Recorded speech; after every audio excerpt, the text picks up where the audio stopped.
ಸ್ನೇಹಿತರೆ, ನಿಮಗೆಲ್ಲ ಗೊತ್ತಿರೋ ಹಾಗೆ ಸುಮಾರು ಒಂದು 6-7 ತಿಂಗಳಿಂದ ದಕ್ಷಿಣ ಕನ್ನಡ ಜಿಲ್ಲೆಯಲ್ಲಿ ಭಾಳ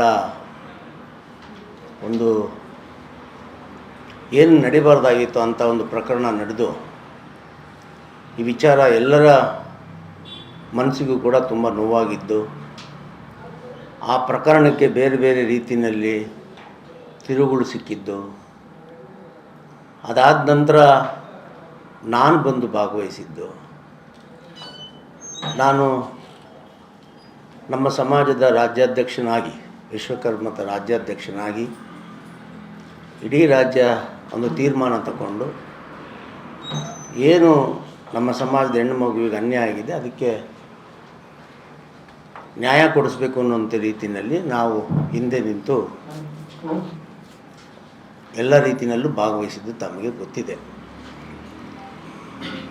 ಈಗ ಆರೋಪಿಯಾಗಿರ್ತಕ್ಕಂಥ ಕೃಷ್ಣ ಮತ್ತು ಅವರ ತಂದೆ ಜಗನ್ನಿವಾಸರಾವ್ ಮತ್ತು ಅವರ ಮಗಳು ಮತ್ತು ಜಗನ್ನಿವಾಸ್ ಅವರ ತಮ್ಮ, ಈ 4 ಜನ ಈ ಪ್ರಕರಣದಲ್ಲಿ ಈಗ ಚಾರ್ಜ್ ಶೀಟ್ ಸಲ್ಲಿಸಿರೋದ್ರಿಂದ ಅವರ ಹೆಸರುಗಳು ಕೂಡ ಬೆಳಕಿಗೆ ಬಂದಿದೆ. ಪ್ರಕರಣ ನಡೆದಂಥ ಸಂದರ್ಭದಲ್ಲಿ ನಿಮಗೆಲ್ಲ ಗೊತ್ತಿರೋ ಹಾಗೆ ನಾನು ಇಂಥ ಪ್ರಕರಣಗಳು ಬೇರೆ ಬೇರೆ ರೀತಿಯಲ್ಲಿ ಭಾಳಷ್ಟು ರಾಜ್ಯದಲ್ಲಿ ಆಗ್ತವೆ. ಕೆಲವು ಮಾತುಕತೆ ಮುಖಾಂತರ ಸುಖ ಅಂತ ಆಗುತ್ತೆ, ಕೆಲವು ಮಾನವೀಯತೆ ದೃಷ್ಟಿಯಿಂದ ಸುಖ ಅಂತ ಆಗುತ್ತೆ, ಬೇರೆ ಬೇರೆ ರೀತಿಯಲ್ಲಿ ಒಳ್ಳೆಯದು ಆಗಿರೋದು ಉಂಟು. ಅದರಿಂದ ಇದು ಕೋರ್ಟು ಕಟಕಟೆ ಹೋರಾಟ ಅದು ಇದು ಅಲ್ದಿರ ಏನು ಇಬ್ಬರು ಪ್ರೀತಿಸಿದ್ದಾರೆ ಇದನ್ನು ಸರಿ ಮಾಡಿಸೋವಂಥ ಒಂದು ಸಂಧಾನನೂ ಕೂಡ ಯಾರಾದರೂ ಮಾಡ್ಬೋದು, ನೋಡೋಣ ನಾನೇ ಮಾಡ್ಬೋದು ಅಂಥೇಳಿ ಯಾವುದೇ ಅವರ ವಿರುದ್ಧ ಯಾವುದೇ ರೀತಿಯಲ್ಲೂ ಕೂಡ ನಾನು ಮಾತಾಡ್ದಿರ ಈ ಪ್ರಕರಣದಲ್ಲಿ ಪೂಜಾ ಆಚಾರ್ಯರು ಕೂಡ ಮತ್ತು ಕೆ ಕೃಷ್ಣ ಅವರು ಕೂಡ ಇಬ್ಬರೂ ಕೂಡ ತಪ್ಪು ಮಾಡಿದ್ದಾರೆ.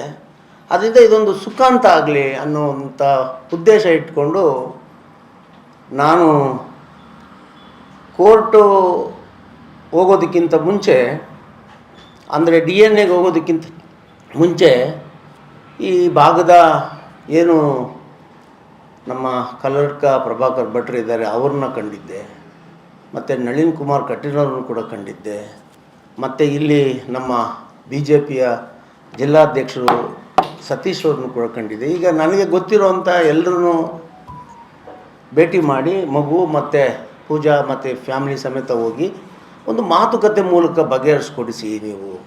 ಯಾಕಂದರೆ ಇದು ಪುತ್ತೂರು ಹಿಂದುತ್ವದ ಒಂದು ಕಳಶ ಇದ್ದಾಗೆ.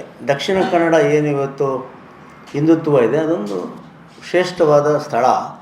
ಅಲ್ಲಿ ಹಿಂದುತ್ವವನ್ನೇ ನಂಬಿಕೊಂಡಿರ್ತಕ್ಕಂಥ ವಿಶ್ವಕರ್ಮ ಸಮಾಜದ ಒಂದು ಹೆಣ್ಮಗು ಈ ಥರ ಅನ್ಯಾಯ ಆದಾಗ ಯಾರು ನಮಗೆ ರಕ್ಷಣೆ ಮಾಡ್ತಾರೆ? ಈ ವಿಶ್ವಕರ್ಮ ಸಮಾಜ ಎಲ್ಲ ಸಮಾಜಗಳ ಒಟ್ಟಿಗೆ ಈ ದೇಶದಲ್ಲಿರ್ತಕ್ಕಂಥ ಎಲ್ಲ ಗುಡಿಗೋಪುರಗಳನ್ನು, ಎಲ್ಲ ಸಾಂಸ್ಕೃತಿಕತೆ ಇನ್ನೊಂದು ಮುಖವಾಗಿ ಕೆಲಸ ಮಾಡಿರೋ ನಮ್ಮ ಸಮಾಜನ ಈ ಥರ ಆಗೋಯ್ತು. ನಮ್ಮ ಸಮಾಜಕ್ಕೆ ಇದು ತುಂಬ ಬೇರೆ ಬೇರೆ ರೀತಿ ಅರ್ಥ ಆಗುತ್ತೆ. ಎಲ್ಲರೂ ಸೇರಿ ಒಂದು ಸುಖಾಂತ್ಯ ಮಾಡೋಣ ಅಂತ ನಾನು ಭಾಳ ಪ್ರಯತ್ನ ಪಟ್ಟೆ. ಆಗ ಬಂದಿದ್ದು ಏನಪ್ಪ ಅಂತ ಹೇಳಿದ್ರೆ, ಆ ಮಗು ನಂದೇ ಅಲ್ಲ, ಅವರು ಸುಳ್ಳು ಹೇಳ್ತಾ ಇದ್ದಾರೆ, ನಮ್ಮನ್ನು ಬಲಿಪಶು ಮಾಡ್ತಾ ಇದ್ದಾರೆ. ಅದರಿಂದ ನಾವು DNA ಕೊಟ್ಟಿದ್ದೀವಲ್ಲ, DNA ರಿಪೋರ್ಟ್ ಬರಲಿ, ಅದೇನಾಗುತ್ತೆ ನೋಡೋಣ. ಆವಾಗ ಭಾಳಷ್ಟು ಜನ ನನಗೂ ಕೂಡ ಹೇಳಿದ್ರು, ಇರ್ಬೋದೇನೋ, ನೀವು ಮಾತ್ರ ನಿಮ್ಮ ಹೆಣ್ಮಗಳ ಬಗ್ಗೆ ಯೋಚನೆ ಮಾಡಿದ್ರೆ ಅವರು ಆ ಥರ ಯೋಚನೆ ಮಾಡೋದ್ರಲ್ಲಿ ತಪ್ಪೇ ಇಲ್ವಲ್ಲ. DNA ಹೋಗಿದೆಯಲ್ಲ, ರಿಪೋರ್ಟ್ ಹೋಗಿದೆ, ಅದು ಕೋರ್ಟ್ ಮುಖಾಂತರ ಹೋಗೋದು, ಜಡ್ಜ್ ಸಾಹೇಬರ ಸಮ್ಮುಖದಲ್ಲಿ ಆ ಸ್ಯಾಂಪಲ್ಸ್ ಪ್ರಕ್ರಿಯೆಗಳಾಗೋದು. ಅದು ಬಂದ ನಂತರ ಆಗಲಿ ಅನ್ನುವಂಥ ಉದ್ದೇಶದಲ್ಲಿ ಎಲ್ಲರೂ ಕೂಡ ಮೌನ ಆಗಿತ್ತು. ನಿಜ ಹೇಳಬೇಕಾದ್ರೆ ನಾನು ಹೇಳಿದೆ, ನಾನು ಕೂಡ ಆಯಿತು ನೋಡ್ಬಿಡೋಣ, ಯಾಕಂದರೆ ಹುಡುಗಿನೂ ಏನಾದರೂ ಸುಳ್ಳುಗಳು ಹೇಳಿ ನಮಗೆ ನಾಳೆ ದಿನ ದಾರಿ ತಪ್ಪಿಸೋ ಕೆಲಸ ಆಗಬಾರ್ದು ಅಂತ ನಾನು ಕೂಡ ಆಯಿತು ಅಂತ ಸುಮ್ಮನೆ ಆದೆ. DNA ರಿಪೋರ್ಟ್ ಬಂತು, ಪಾಸಿಟಿವ್ ಆಗಿ ಬಂದ್ಬಿಡ್ತು. ಪೂಜಾ ಆಚಾರ್ಯ ಏನು ಮಗ ಇದ್ದಾನೆ, ಅದರ ತಂದೆ ಜೆ ಕೃಷ್ಣ ಅಂತಲೇ DNA ರಿಪೋರ್ಟ್ ಬಂತು. ಅದು ಪೊಲೀಸ್ ಇಲಾಖೆ ಮೂಲಕ ಸ್ವತಃ ಪುತ್ತೂರಿನ ಇನ್ಸ್ಪೆಕ್ಟ್ರೇ ಇವರಿಗೆ ಮನವರಿಕೆ ಮಾಡಿದ್ರು. ಈಗ ಅದು ಪಬ್ಲಿಕ್ ಡೆಮೋದಲ್ಲಿ ಸಿಕ್ಕುತ್ತದಲ್ಲ. ಆಗ ನಮಗೊಂದು ಆಸೆ ಆಯಿತು, ಓಕೆ ಮಗು ಅವ್ರದ್ದೇ ಆಗೋಯ್ತು ಅಂದಮೇಲೆ ಮದುವೆ ಆಗ್ಬೋದು. ಈಗ ಏನಾದರೂ ಮನಸ್ತಾಪ ಇರಲಿ, ಮದುವೆ ಆಗ್ಬೋದು. ಇದು ನಮ್ಮ ನಾವೇನು ಅಂದ್ಕೊಂಡಿದ್ವಿ ಅದೆಲ್ಲ ಉಲ್ಟಾ ಆಗೋಯ್ತು. ಈಗಲೂ ವಾದ ಮಾಡೋಕ್ಕೆ ಶುರು ಮಾಡಿದ್ರು, ಅವರೇ ಸಾಧ್ಯನೇ ಇಲ್ಲ, ನಂದೇ ಮಗುವಲ್ಲ ಅನ್ನೋ ಥರ ಶುರು.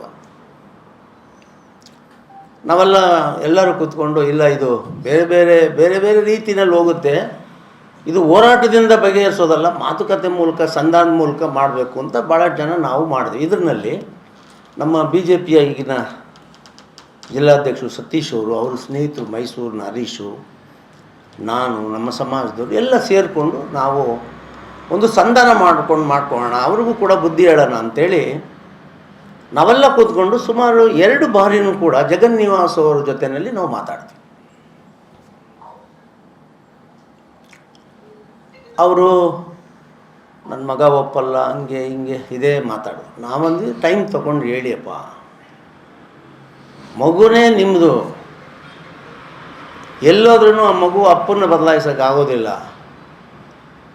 ಕಾನೂನು ಚೌಕಟ್ಟಿನಲ್ಲಿ ಇದ್ದೀವಿ ಅನ್ನೋದ್ರಿಂದ ನಾವು ಮಾತಾಡೋಕ್ಕಾಗ್ತಾಯಿಲ್ಲ ಅವ್ರಿಗೆ. ಆದರೆ ತಪ್ಪೇ ಆಗುತ್ತೆ, ನಾಳೆ ದಿನ ನೋಡಿ ಸರಿಪಡಿಸ್ಬೋಣ ಅಂತ ನಾವು ಅವ್ರ ತಂದೆಗೆ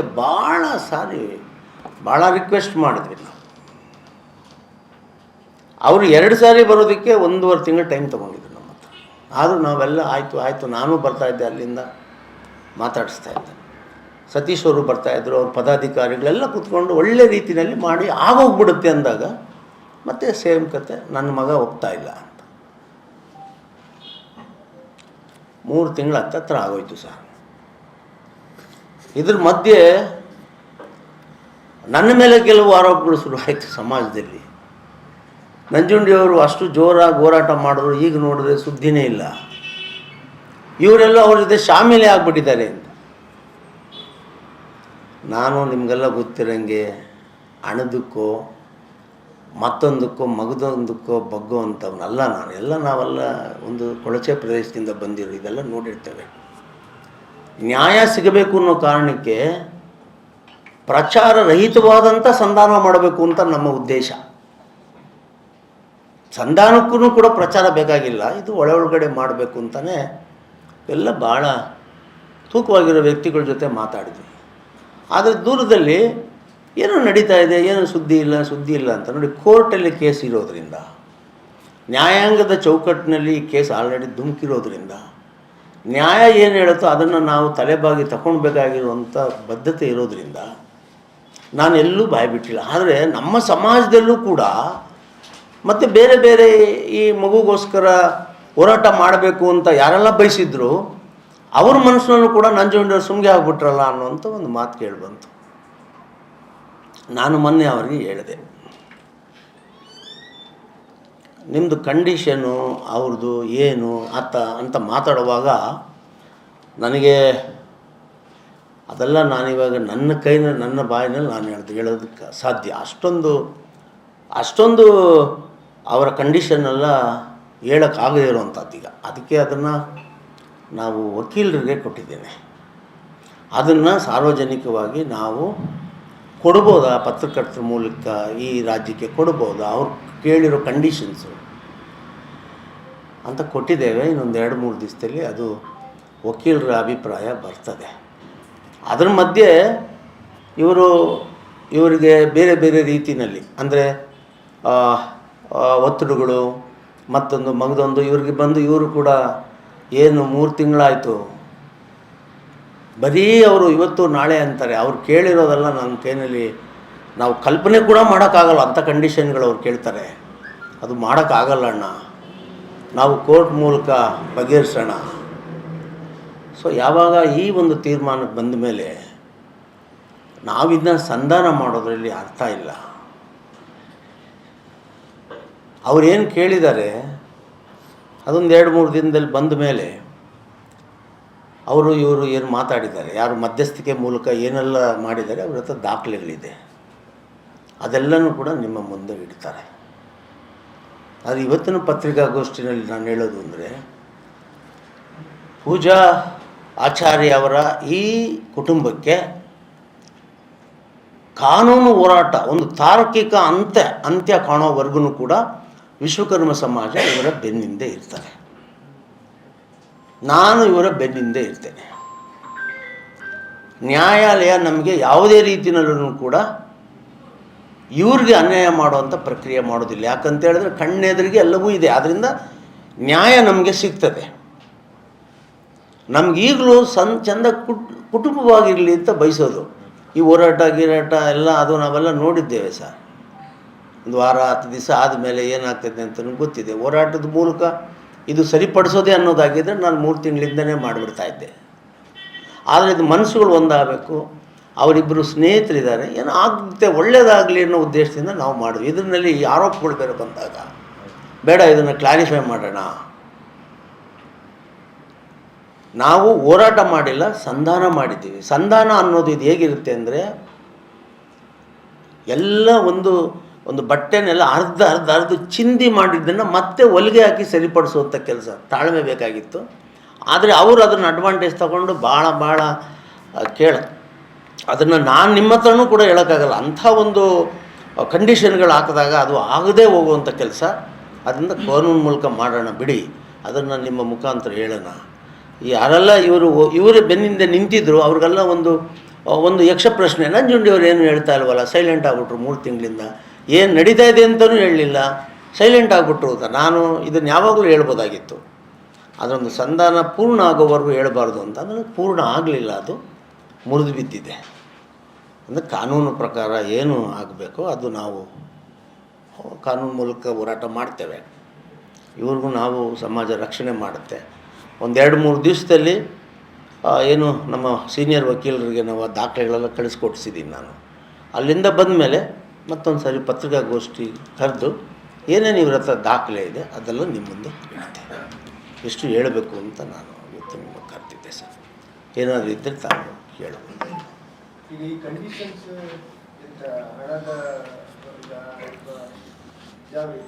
ಎಲ್ಲವನ್ನೂ ಒಳಗೊಂಡಿದೆ ಸರ್. ಅದು ಒಂದೇ ಅಂತಲ್ಲ, ಅದು ನಾನು ಅದೇ ಹೇಳಬಾರ್ದು ಅಂತೇಳಿ ಅದೊಂದು ಸಣ್ಣ ಬಂದ್ಬಿಡಲಿ. ಅದೊಂದು 2 ದಿವಸದಲ್ಲಿ ಬಂದರೆ ನಿಮಗೆಲ್ಲವೂ ಕೂಡ ಪಾರದರ್ಶಕವಾಗಿ ಸಿಗ್ತದೆ.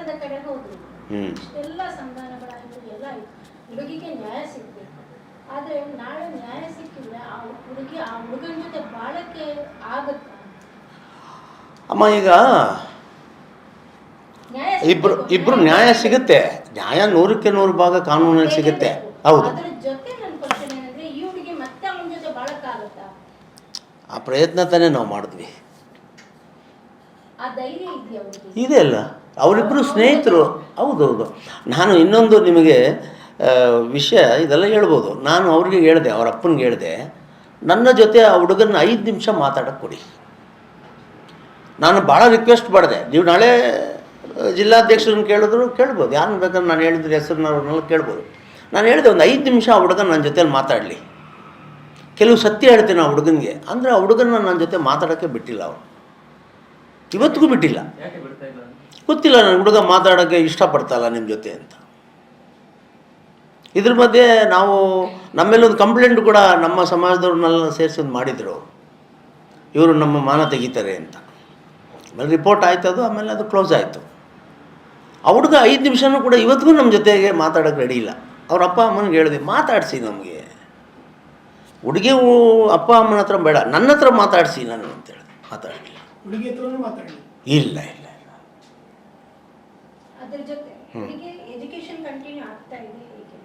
ಈಗ ಮಗು ಇದೆಯಲ್ಲ, ಆದ್ಮೇಲೆ ನಾವು ಮಾಡ್ತೀವಿ.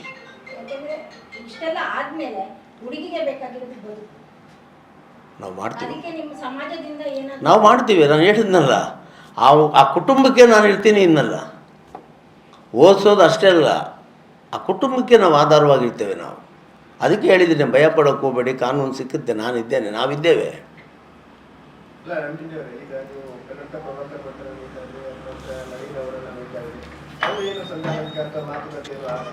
ಏನು ಆಗಲಿಲ್ಲ ಸರ್. ನನಗೆ ಇದ್ದಿದ್ದು ಅದು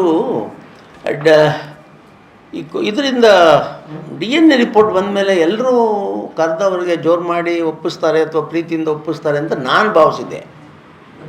ಅದೇನೂ ಆಗಲಿಲ್ಲ. ಅದು DNA ರಿಪೋರ್ಟೇ ನಮ್ಮದಲ್ಲ ಅನ್ನೋ ರೀತಿಯಲ್ಲಿ ಅವ್ರು ಮಾತಾಡ್ತಾರೆ. ಸೊ ಅದನ್ನು ಡಿಫೆಂಡ್ ಮಾಡ್ಕೊಂಡು ಮಾತಾಡೋವಂಥದ್ದು ಯಾರೆಲ್ಲೂ ಕಾಣಲಿಲ್ಲ.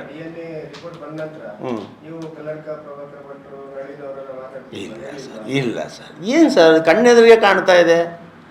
ಈಗ ನಾವು ಈಗ ಒಬ್ಬ ಜಿಲ್ಲಾಧ್ಯಕ್ಷರ ಜೊತೆ ನಾನು ಮಾತಾಡ್ತಾ ಇದ್ದೀನಿ ಅಂದರೆ ಜಿಲ್ಲಾಧ್ಯಕ್ಷರು ಎಲ್ರಿಗೂ ಮಾಹಿತಿ ಕೊಟ್ಟೇ ಇರ್ತಾರಲ್ವ. ನಮ್ಮ ಜೊತೆ ಕೂತ್ಕೊಂಡು ಮಾತಾಡಬೇಕಂದ್ರೆ ಜಿಲ್ಲಾಧ್ಯಕ್ಷರು ಕೊಟ್ಟಿರ್ತಾರೆ. ಅವ್ರು ಹೇಳಿದರು, ನಾನು ಎಲ್ಲರ ಹತ್ರ ಮಾತಾಡಿದ್ದೀನಿ ಅಂತ ಅವ್ರು ಹೇಳಿದ್ರು. ಮತ್ತೆ ನಾನು ಸರ್ ಮಾಡಿಸಿ ಅಂದರೆ ಪ್ರಯತ್ನ ಮಾಡ್ತಾನೇ ಇದ್ದಾರಲ್ಲ, ಅದರಲ್ಲೊಂದು ಭಾಗವಾಗಿ ಸತೀಶ್ ಅವರು ಇದ್ದಾರಲ್ಲ ನಮ್ಮ ಜೊತೆಯಲ್ಲಿ. ಹೌದೌದು, ನಿನ್ನೆಲ್ಲ ಮೊನ್ನೆ ಕೂಡ ನಾನು ಮಾತಾಡೋದು, ನಾನು ಪ್ರೆಸ್ ಮೀಟ್ ಮಾಡ್ತೀನಿ ಅಂತ ಹೇಳಿದೆ. ಸರ್ ಇದು ತೀರಾ ಆಗಿದೆ, ಈಗ ನನ್ನ ನಿಜಾಯಿತಿನ ಪ್ರಶ್ನೆ ಮಾಡುವಂಥ ಸಂದರ್ಭ ಅದು, ನಾನು ಕೊಡಲ್ಲ ಸರ್, ಹಂಗಲ್ಲ, ನಾವು ಮಾಡೋಣ ಅಂದರೆ. ಇಲ್ಲ ನೀವು ಮಾಡಿ ಸರ್, ಏನಿದೆ ನೀವೇನು ನಡೆದಿದೆ ಅದನ್ನು ಹೇಳಿ ಸರ್, ನನ್ನ ಹೆಸರನ್ನು ಕೂಡ ಉಲ್ಲೇಖ ಮಾಡಿ ಸರ್ ಅಂತಲೇ ಹೇಳಿದ್ರು. ಸರ್ ಈಗ ಏನಾಗುತ್ತೆ, ಅದರಲ್ಲಿ ಪ್ರೋಸೆಸ್ಸು ಬೇರೆ ಬೇರೆ ಥರ ಇದೆ ಸರ್. ಈಗ DNA ಪಾಸಿಟಿವ್ ಬಂದಿದೆ, ಮತ್ತು ಚಾರ್ಜ್ ಶೀಟ್ ಕೂಡ ಹಾಕಿದ್ದಾರೆ ಪೊಲೀಸರು. ಇದನ್ನು ಕೋರ್ಟು ಒಪ್ಕೊಂಡ ನಂತರ ಸೆಷನ್ ಕೋರ್ಟಿಗೆ ಬರುತ್ತೆ. ಸೆಷನ್ ಕೋರ್ಟಿಗೆ ಬಂದ ನೋಟಿಸ್ ಕೊಟ್ಟಿದ ಮೇಲೆ ಟ್ರಯಲ್ ಶುರುವಾಗುತ್ತೆ. ಟ್ರಯಲ್ ಶುರುವಾದ್ಮೇಲೆ ಒಂದು 6 ತಿಂಗಳು, ಒಂದು 9 ತಿಂಗಳಲ್ಲಿ, ಈಗೇನು ಫಾಸ್ಟ್ ಟ್ರ್ಯಾಕ್ ಅಲ್ವಾ ಸರ್, ಎಲ್ಲ ಒಂದು 6 ತಿಂಗಳು 9 ತಿಂಗಳು ಮ್ಯಾಕ್ಸಿಮಮ್ 1 ವರ್ಷದಲ್ಲಿ ಇದರ ನ್ಯಾಯ ತೀರ್ಮಾನ ಆಗಿಬಿಡುತ್ತೆ ಸರ್.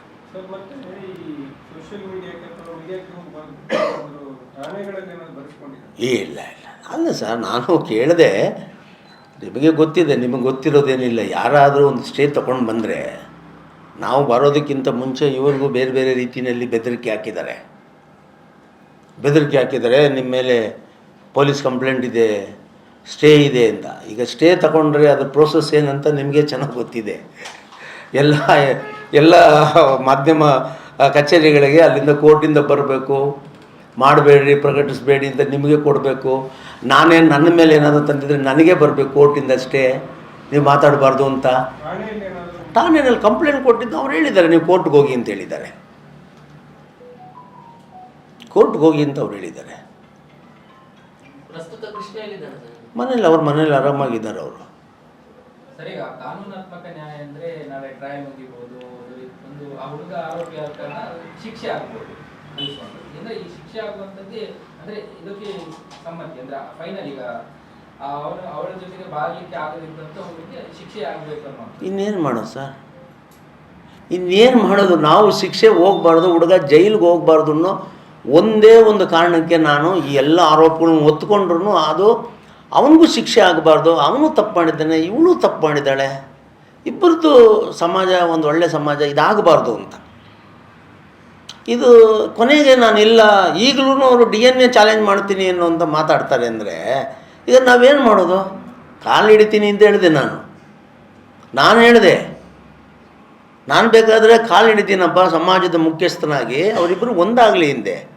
ನಮ್ಮ ಸಮಾಜ ಎಲ್ಲ ನನ್ನ ವಿರುದ್ಧ ತಿರುಗಿಬಿದ್ದು, ನೀವ್ಯಾಕೆ ಅವನು ಅತ್ಯಾಚಾರ ಮಾಡಿರೋನು ಕಾಲು ಹಿಡಿತೀನಿ ಅಂತ ಸಮಾಜದ ಗೌರವ ಕಳಿತೀರಾ ಅಂತ ನನಗೆ ಹೇಳಿದ್ರು. ನನ್ನ ಸಮಾಜಕ್ಕೆ ಹೇಳಿದೆ, ಅದು ಒಂದು ಹೆಣ್ಣುಮಗು ಜೀವನ, ಅದು ಸರಿ ಹೋಗಲಿ ಅಂತ ಹೇಳಿದ್ದೀನಿ ಬಿಡು ಅಂತ ಹೇಳಿದೆ. ಇನ್ನೆಲ್ಲಿ ನೀನು ಎಷ್ಟು ನಾವು ಬಗ್ಗೋದು? ಈಗ ಶಿಕ್ಷೆ ಅಪ್ಪನಿಗೆ ತನ್ನ ಮಗ ಈ ಥರ ಒಂದು ಕೆಲಸ ಮಾಡಿದ ನಂತರ ಅವನು ಭಾಳ ಸರಿಪಡಿಸ್ಬೇಕು ಅನ್ನೋ ಜವಾಬ್ದಾರಿ ಬೇಕು ಅಂತ ನನ್ನ ಅನಿಸಿಕೆ ಅದು. ಅದಕ್ಕೆ ನಾವು ಸರ್, ಯಾರಾದರೂ ಈ ಥರ ಪ್ರಕರಣಗಳಾದರೆ ಹೋರಾಟ ಮಾಡಿ ಅವ್ರನ್ನ ಬೇರೆ ರೀತಿಯಲ್ಲಿ ಕಾಣಿಸ್ಬೇಕು ಮಾಡ್ತಾರೆ. ನಾವು ಇವತ್ತರೆಗೂ ಅದು ಮಾಡಿಲ್ಲ. ನಾನು ಇವತ್ತೇನಾಯಿತು ಅಂತ ಹೇಳಿದ್ರೆ, ನಂಜುಂಡಿಯವರು ದುಡ್ಡು ಇಸ್ಕೊಂಡು ಏನೋ ಅವ್ರ ಕಡೆಯವ್ರಿಗೆ ಸಹಾಯ ಮಾಡ್ತಾ ಇದ್ದಾರೆ ಅನ್ನುವಂಥದ್ದು ಬಂದಾಗ ಅದು ತಪ್ಪಾಗುತ್ತಲ್ಲ ಸರ್. ನಾವಿಷ್ಟು ವರ್ಷ ನಮ್ಮ ಗೌರವ ಬಂದಿದ್ದೀವಿ. ನಾನು ಅಲ್ಲಿಂದ ಬರ್ತೀನಿ, ಇಲ್ಲಿ ಪುತ್ತೂರಿಗೆ ಹೋಗ್ತೀನಿ, ಇವ್ರನ್ನ ಕರ್ಕೊಂಡೋಗಿ ಸೀನಿಯರ್ ಕೌನ್ಸಿಲ್ ಹತ್ರ ಎಲ್ಲ ಮಾತಾಡ್ಸಿದ್ದೀನಿ, ದೊಡ್ಡ ಅಡ್ವೊಕೇಟ್ ಹತ್ರ ಒಪಿನಿಯನ್ ತೊಗೊಂಡಿದ್ದೀವಿ. ಇಷ್ಟೆಲ್ಲ ನಾವು ಮಾಡಿದಾಗ ಸಂಧಾನ ಅನ್ನೋದು ಅಷ್ಟು ಬೇಗ ಬರೋದಲ್ವಲ್ಲ ಸರ್. ಅದು ಅವ್ರಿಗೆ ಆ್ಯಕ್ಚುಲಿ ನಿಜ ಹೇಳಬೇಕಾದ್ರೆ ನಾನು ಮಾಡೋ ಕೆಲಸ ಅವ್ರು ಮಾಡಬೇಕು. ಇಲ್ಲ ನನ್ನ ಮಗನ ಭವಿಷ್ಯಕ್ಕೆ ತೊಂದರೆ ಆಗುತ್ತೆ, ನಾವು ಮಾಡೋಣಪ್ಪ ಅಂತ ನಮ್ಮ ಹತ್ರ ಬರಬೇಕು. ಇದು ಉಲ್ಟಾ. ಇದು ಯಾಕೆ? ಒಂದು ಕುಟುಂಬ ಚೆನ್ನಾಗಿರಲಿ ಅಂತ ನಮ್ಮ ಉದ್ದೇಶ. ನಮಗೆ ಗೊತ್ತಿಲ್ವ ಸರ್, ನಾನು ಸಿನಿಮಾದಲ್ಲಿದ್ದವನು, ಎಷ್ಟು ಜನ ನೋಡಿರ್ತೀನಿ. ಈ ಕೇಸನ್ನು ಯಾವ ಥರ ಎನ್ಕ್ಯಾಶ್ ಮಾಡಿಸ್ಕೋಬೋದಾಗಿತ್ತು ಅಂತ ಗೊತ್ತಿಲ್ವ ಸರ್? ಪಾಪ ಇದು. ಕುಟುಂಬ ಚೆನ್ನಾಗಿರಬೇಕು ಅಂದಾಗ ನಾವು ಪ್ರಚಾರ ಮಾಡಬಾರ್ದು. ಇಲ್ಲ ಸರ್, ಅವ್ರು ಮೊದಲು ನಾನು ಅವ್ರನ್ನೇ ಕೇಳಿದ್ದು, ನನ್ನ ಸ್ನೇಹಿತರು. ಅವರು ಏನು ಇಲ್ಲ ಸರ್, ನಾನು ಕಂಪ್ಲೇಂಟ್ ಕೊಡೋವಾಗ ಆತ ಮೈನರ್ ಆಗಿದ್ದ. ಪಾಯಿಂಟು ನೋಡ್ಕೊಳ್ಳಿ ನೀವು, ಅವರು ಮೈನರ್ ಆಗಿದ್ದ. ಇವರು ಹೋಗಿ ಕಂಪ್ಲೇಂಟ್ ಕೊಡುವಾಗ ಮೈನರ್ ಆಗಿದ್ದಾಗ, ಇಲ್ಲ ಅವನು ಮೈನರ್ ಆದರೆ ಫೋಕ್ಸೋ ಕೇಸಿಗೆ ಬಂದ್ಬಿಡ್ತದೆ. ಅದು ಮೈನರ್ ಈ ಕೇಸ್ಗಳೆಲ್ಲ ಫೋಕ್ಸೋಗೆ ಬರ್ತದೆ. ಬೇಡ, ನೀವು ವಾಪಸ್ ತಗೊಳ್ಳಿ, ನಾವು ಮಾತುಕತೆ ಮೂಲಕ ಮದುವೆ ಮಾಡಿಸೋಣ ಅಂತ ಸ್ಟೇಷನಲ್ಲಿ ಅವ್ರು ಬರೆದುಕೊಟ್ಟಿದ್ದಾರೆ. ಯಾರು? ಜಗನ್ನಿವಾಸ್ ಬರೆದುಕೊಟ್ಟಿದ್ದಾರೆ. ಅದಾದ ನಂತರ ಅವರು ಇಲ್ಲ 21 ವರ್ಷ ಹುಡುಗನಿಗೆ ಆದ ಕೂಡಲೇ ಅವರು ಇಲ್ಲ ನಮ್ಮ ಮಗ ಮೈನರ್ ಆಗಿಬಿಟ್ಟ, ಈಗ ನನ್ನ ಮಗ ನನ್ನ ಮಾತು ಕೇಳೋಲ್ಲ, ಮದುವೆ ಮಾಡ್ಕೊಳಲ್ಲ ಅಂದಾಗಲೇ ಈ ಕೇಸು FIR ಆಗಿದ್ದು.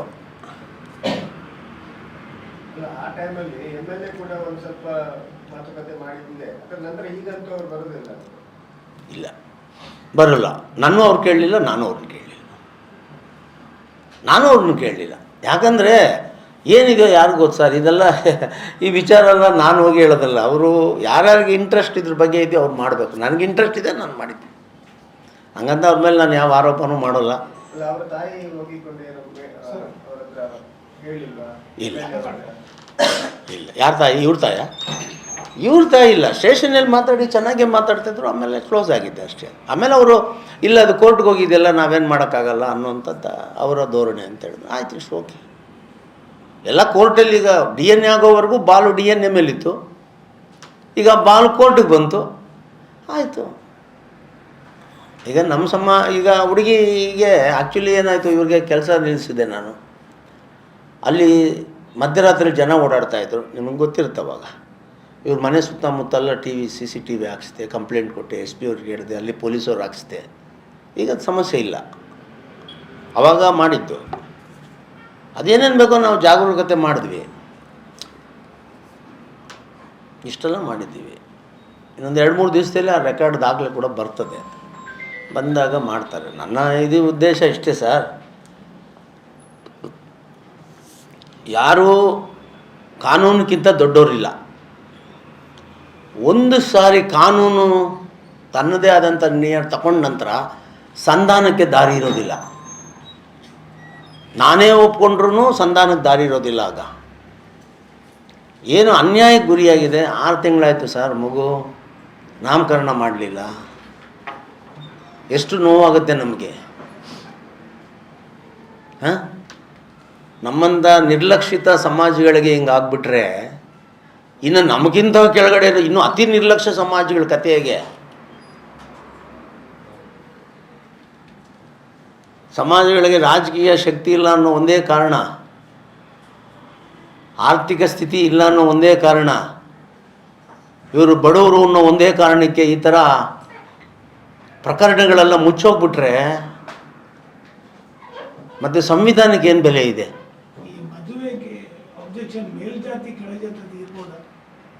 ಅದು ಅವ್ರನ್ನೇ ಕೇಳಿದೆ ಸರ್.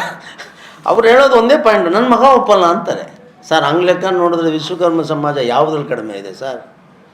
ವೈದಿಕ ಪರಂಪರೆ ಇದ್ದಂಥ ಸಮಾಜ ಇದು. ಶಿಲ್ಪಕಲೆಯನ್ನು ಇಟ್ಸ್ಕೊಂಡಿರೋಂಥ ಸಮಾಜ ಇದು. 5 ಕಸುಬುಗಳಿಗೆ ಈ ದೇಶದ ಸಂಪತ್ತನ್ನು ಕಾಪಾಡುವಂಥ ಸಮಾಜ ಇದು. ಏನು ಕಮ್ಮಿ ಇದೆ ಸರ್? ಅವ್ರು ಹೇಳಿದ್ರೆ ಹಂಗೆ ನಾವು ತಿರಸ್ಕಾರ ಮಾಡಬೇಕು ಅವ್ರನ್ನ, ಇಂಥ ಕೆಲಸ ಮಾಡಿರೋದನ್ನು. ಸಂಸಾರ ಅನ್ನೋ ಒಂದೇ ಒಂದು ಕಾರಣಕ್ಕೆ ನಾವು ತಲೆ ತಗ್ಸಿ ಹೋಗ್ತಾ ಇದ್ದೇವೆ. ಈಗ ಅದು ಆಗೋದಿಲ್ಲ ಅಂತ ಆಗೋಯ್ತು. ಅವ್ರ ತಾಯಿ ತಂದೆ ಮಗಳು ಕೂಡ ಇಲ್ಲ, ಇದು ಇನ್ನೆಷ್ಟು ನಾವು ಮಾಡೋದು ಬೇಡ, ಇನ್ನು ಕಾನೂನು ಪ್ರಕಾರ ಏನಿದೆ ಆಗಲಿ ಅನ್ನೋ ತೀರ್ಮಾನಕ್ಕೆ ಬಂದ ಮೇಲೆ ನಾವು ಬಂದಿದ್ದೀವಿ ಅಷ್ಟೇ ಸರ್.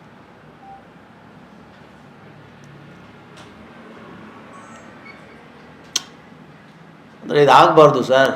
ಹಿಂದುತ್ವ ಅನ್ನುವಂಥ ಈ ಕ್ಷೇತ್ರದಲ್ಲಿ ಹಿಂದುತ್ವದ ಒಂದು ಮಗು 6 ತಿಂಗಳಾದ್ರೂ ಹೆಸರೇ ಇಟ್ಟುಕೊಂಡಿರೋ ಒದ್ದಾಡ್ತಾ ಇದೆ ಅಂತ ಹೇಳಿದ್ರೆ ಹಿಂದುತ್ವ ಅನ್ನೋದು ನಾಚಿಕೆ ಪಡಬೇಕು. ಯಾರೇ ಆಗಲಿ ಜಾತಿಯನ್ನು ಮೀರಿ, ಧರ್ಮವನ್ನು ಮೀರಿ ಹೆಣ್ಮಕ್ಕಳಿಗೆ ನ್ಯಾಯ ಕೊಡಬೇಕು. ಇಲ್ಲಿ ಜಾತಿನೂ ತರಬಾರ್ದು, ಧರ್ಮನೂ ತರಬಾರ್ದು. ಆದರೆ ಎಲ್ಲದಕ್ಕೂ ಒಂದು ಕಾರಣ ಇಟ್ಟುಕೊಂಡು ಕೋರ್ಟು ಅಂದರೆ ಅದರ ಅರ್ಥ ಏನಾಗುತ್ತೆ? ಇಷ್ಟೇ ಇದು. ಇವರು ಬಡವರು ಅಂತ ಅಷ್ಟೇ. ಬಡವರಿಗೆ ನ್ಯಾಯ ಸಿಗಬಾರ್ದು ಅನ್ನುವಂಥದ್ದೇ ಕೆಲವರು ಪಟ್ಟಬದ್ಧ ಹಿತಾಸಕ್ತಿಗಳ ಆ ಹುನ್ನಾರಗಳಿವು. ಇರಲಿ, ಕೋರ್ಟಿಗೆ ಬಂದಿರೋದ್ರಿಂದ ನಾನು ಕೆಲವೆಲ್ಲ ಹೇಳೋದಿಲ್ಲ. ಆದರೆ ಹಿಂಗೆ ಇರೋದಿಲ್ಲ, ಕಾಲ ಹಿಂಗೆ ಇರೋದಿಲ್ಲ. ನ್ಯಾಯನೇ ಆಗಿ ಸಿಗುತ್ತೆ. ನ್ಯಾಯಾಲಯದಲ್ಲಿ ನ್ಯಾಯನೇ ಸಿಕ್ಕುತ್ತೆ, ಅನ್ಯಾಯ ಸಿಗೋದಿಲ್ಲ. ಅದು ನಮಗೆ ಹೊಟ್ಟೆ ಉರಿಯುತ್ತೆ ನಮಗೆ. ನಾನು ಬರೀ ನಮ್ಮ ಜಾತಿ ಅಂತ ಹೇಳ್ತಾ ಇಲ್ಲ. ಈ ಥರ ಬಡವ್ರಿಗೆಲ್ಲ ಆಗಿಬಿಟ್ರೆ ಟೇಕ್ ಇಟ್ ಗ್ರಾಂಟೆಡ್. ಯಾರು ಏನಾದರೂ ಮಾಡ್ಬೋದು, ಮಕ್ಕಳು ಮಾಡ್ಬೋದು, ಹೋಗ್ಬಿಡ್ಬೋದು ಅಂದರೆ ಏನು ಸರ್ ಸಮಾಜ? ಹೆಂಗೆ ಸರ್ ಸಮಾಜ ಆಯಿತು? ಆ ಮಗು ನೋಡಿ ರಾಜ ಥರ ಇದೆ. ಹೆಂಗೆ ಇದು? ಅದು ನನಗೆ ಕಲ್ಪನೆ ಕೂಡ ಮಾಡೋಕ್ಕಾಗ್ತಲ್ಲ. ನಾನು ಎಲ್ಲ ರೀತಿ ಪಾತ್ರಗಳನ್ನು ಮಾಡಿದ್ದೇನೆ. ನನಗೂ ಕೂಡ ಈ ಥರ ಅಭಿನಯ ಮಾಡಪ್ಪ ಅಂದರೆ ನನಗೆ ಮಾಡೋಕ್ಕಾಗೋಲ್ಲ. ಅದು ಇಷ್ಟೊಂದು ಕಠೋರವಾಗಿ ನನ್ನ ಕೈಲಿ ಇರೋಕ್ಕಾಗಲ್ಲ ಸರ್. ಅದು ಇದು ತಮ್ಮೆಲ್ಲರೂ ಇದು ಮುಂದೆ ಬರೋ ವರ್ಷದಲ್ಲಾದ್ರೂ ಮಗುಗೆ ನ್ಯಾಯ ಸಿಕ್ಕಲಿ, ನಿಮ್ಮೆಲ್ಲರ ಆಶೀರ್ವಾದ ಇರಲಿ. ಅದೇ ಯಾವುದೇ ಹೆಣ್ಣು ಮಗುಗಾದ್ರೂ ಕೂಡ ನಾನಂತೂ ಹೋರಾಟ ಮಾಡ್ತೇನೆ. ಆದರೆ ಇದು ಕಣ್ಣಾರೆ ನೋಡ್ತಾ ಇದ್ದೀನಲ್ಲ, ಭಾಳ ನೋವಾಗುತ್ತೆ ನನಗೆ, ಭಾಳ ನೋವಾಗುತ್ತೆ. ಚಿಕ್ಕ ವಯಸ್ಸು, ಸ್ನೇಹ, ಏನು ಸರ್ ಇದು? ಏನು ಮಾಡೋದು? ಕಾನೂನು ಒಳಗಡೆ ಇದೆ, ನಾವೇನು ಮಾತಾಡೋಂಗಿಲ್ಲ. ಮೊದಲು ಮಾತಾಡಿದ್ದೆ ನಾನು, ಅದಕ್ಕೆ ಯಾರ ಬಗ್ಗೆನೂ ಏನು ಕಾನೂನೇ ದೇವರು ಅಂತ ಅಂದ್ಕೊಂಡು ಸುಮ್ಮನೆ ಆಗ್ಬಿಡ್ತೀವಿ. ಇದು ನಿಮಗೆ ಗೊತ್ತಾಗಲಿ. ನನ್ನ ಮೇಲೆ ಏನು ಆರೋಪ ಬಂದಿತ್ತು, ಅದನ್ನು ಬಗೆಹರಿಸೋದಕ್ಕೋಸ್ಕರ ಒಂದು ಪತ್ರಿಕಾಗೋಷ್ಠಿ ಮಾಡಬೇಕು ಅಂತ ಮಾಡಿ.